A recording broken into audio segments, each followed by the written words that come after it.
కన్యాకుమారిలో రామాయణ దర్శనం ఈరోజు చూద్దాం. తాగండి.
అటువంటి పవిత్రమైన గాథను మహర్షి వాల్మీకి ఆరంభిస్తూ, మహాజనులారా, ఈ మానవ జాతికి మూల పురుషుడైన వాడు మనువు. ఆ మనువు నుంచి సాగి వచ్చిన ఇక్ష్వాకు వంశంలో దశరథుడు అనే మహారాజు అయోధ్యానగరం రాజధానిగా కోసల దేశాన్ని పాలిస్తున్నాడు. అంతకుముందు ఎందరెందరో మహనీయులు ఆ రాజ్యాన్ని పాలించి ధర్మపథం తప్పకుండా ప్రజలందరినీ కన్న బిడ్డల వలె చూస్తూ వర్ణ ఆశ్రమ ఆచార ధర్మాలన్నిటినీ తాము ముందుగా ఆచరించి లోకానికి చూపుతూ లోక కళ్యాణ కాంక్షకి జీవితాన్ని అంకితం చేసి స్వర్గస్థులయ్యారు. అనంతరం దశరథుడు మహారాజు అయ్యాడు. వారి పురోహితుల వారు శ్రీ వశిష్ఠుడు, ఇంకా వామదేవ, కాశ్యప, సుయజ్ఞ, గౌతమ, జాబాలి వీరందరూ ఆ వంశ శ్రేయస్సు కోసం నిఖిలములైనటువంటి వేదకర్మలు సాగిస్తూ ఉండే ఋత్విజులు. ఇక ఈ మహారాజుకి దృష్టి, విజయ, జయంత, సురాష్ట్ర, రాష్ట్రవర్ధన, అనోప, ధర్మపాల, సుమంత్రులు అనేవారు ఆయన మంత్రివర్గ సభ్యులు. దశరథ మహారాజు యొక్క ఏలుబడిలో ఎక్కడా అన్యాయం జరిగేది కాదు. అత్యాచారాలు లేవు, అక్రమాలకు అవకాశం లేదు. నాస్తికుడికి కోసల రాజధానిలో ప్రవేశార్హత ఉండేది కాదు. ఎక్కడ విన్నా వేద ఘోష, మంగళ వాద్యాలు. అలా మహారాజు పరిపాలన దిశాంతాలకు కీర్తి పతాకాలను ఎగురవేసింది. ఇన్ని సంపదలున్నా, అంత కీర్తి లభించిన ఆ మహారాజుకి సంతానం లేని బాధ హృదయ శల్యంగా వేధిస్తూనే ఉంది. ఆ బాధను నివారించడానికి మంత్రి పురోహితులతో సంప్రదించి అశ్వమేధ యాగానికి సంకల్పించాడు. వశిష్ఠుల వారే స్వయంగా యాగశాల నిర్మాణానికి సరయూ నది ఉత్తర తీరాన స్థలాన్ని నిర్దేశించారు. ప్రయత్నాలన్నీ సాగుతున్నాయి. అశ్వాన్ని విడిచిపెట్టారు. క్రతువు నిర్విఘ్నంగా సాగడానికి, ఏ విధమైనటువంటి అవరోధాలు కలగకుండా ఉండడానికి వేదాంగవేత్తలందరూ అప్రమత్తులై వేదగానం సాగిస్తున్నారు. ఇన్ని జరిగిన తరువాయి అంతఃపురానికి వెళ్ళి భార్యాత్రయాన్ని, ఈ మహారాజు యొక్క భార్యలు కౌసల్య, సుమిత్ర, కైకేయి, వారి ముగ్గురిని క్రతుదీక్ష వహించమని చెప్పారు. ఆ రోజులలో ఒకనాడు ఆయన ఆప్త సచివుడైన సుమంత్రుడు మహారాజు దగ్గరికి వెళ్ళి, ప్రభు, ఇతఃపూర్వం సనత్కుమారుడు అనే మహర్షి చెప్పిన విషయం ఒకటి గుర్తుకొస్తోంది. కశ్యప వంశీయుడు విభాండకుడు, ఆయన కుమారుడు ఋష్యశృంగుడు. ఈ కుమారుణ్ణి ఆశ్రమ పరిసరాలు దాటనివ్వకుండా పెంచి పెద్ద చేశాడు. వేదాంగ విద్యలలో ఆరితేరేటట్లు చేశాడు. ఈ ఋష్యశృంగునికి చెట్టు, చేమ, పక్షి, జంతువు తప్ప మరేమీ తెలియదు.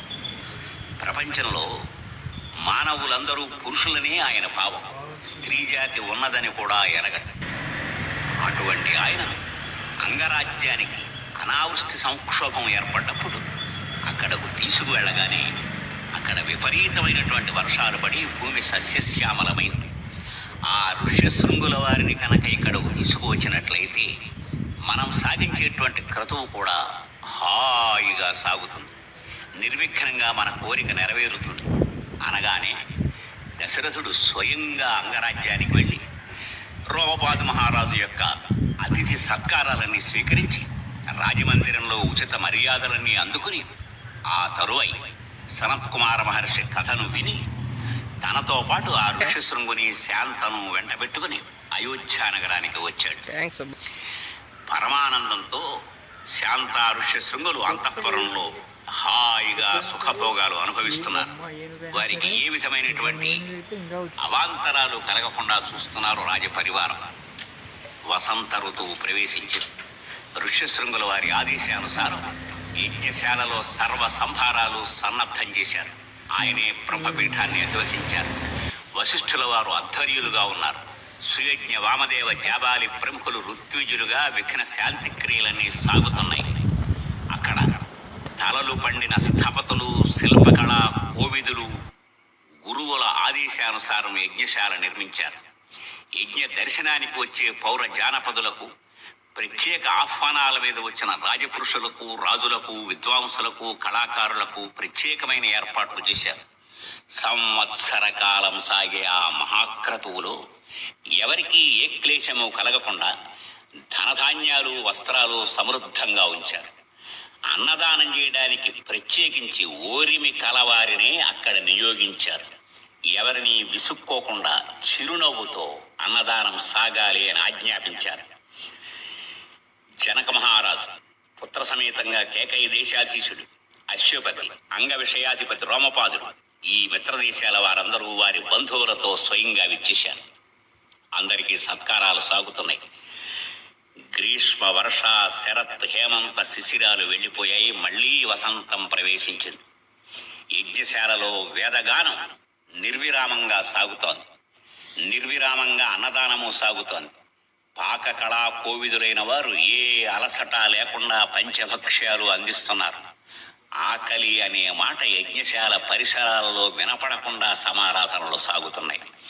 హాయిగా వడ్డించండి, సుఖంగా తినండి, ఇదిగో వస్త్రాలు, ఇదిగో ధనరాశులు, మీకు రత్నకొండలాలు, ఇలా ఎక్కడ విన్నా దానము, ధర్మము. అక్కడికి వచ్చిన వారందరూ చాలు బాబు చాలు, తృప్తిగా ఉంది అన్నమాటే తప్ప కావాలి అన్నవాడు లేడు. నానా ప్రాంతాల నుండి వచ్చిన విద్వాంసులు, మహర్షులు అపరాహ్న వేళ దర్శన సిద్ధాంతాలు సాగిస్తూ ఉండేవారు. అక్కడ సాక్షాత్తు సరస్వతీదేవి ప్రత్యక్షమైనట్లు అనిపించేది. ఆ యజ్ఞశాలలో వేదాంగవేత్తల గోష్ఠులు, వేదమంత్రోచ్చారణ హాయిగా ముఖరితమవుతోంది. యజ్ఞం సాగుతోంది. అష్టకోణాలున్న యూప స్తంభాలను గంధ పుష్పాలతో అలంకరించారు. నూతన వస్త్రాలతో ఆచ్ఛాదించారు. వెండి రెక్కలున్న గరుత్మంతునిలా చితాగ్నికుండాన్ని తీర్చిదిద్దారు. దేవతా ప్రీతి సాగుతోంది. 300 పశువులతో సవనాశ్వాన్ని వధించారు. సంవత్సరం పూర్తి కాగానే అధ్వర్యుడు వపాహోమం చేశాడు. వపాధూమాన్ని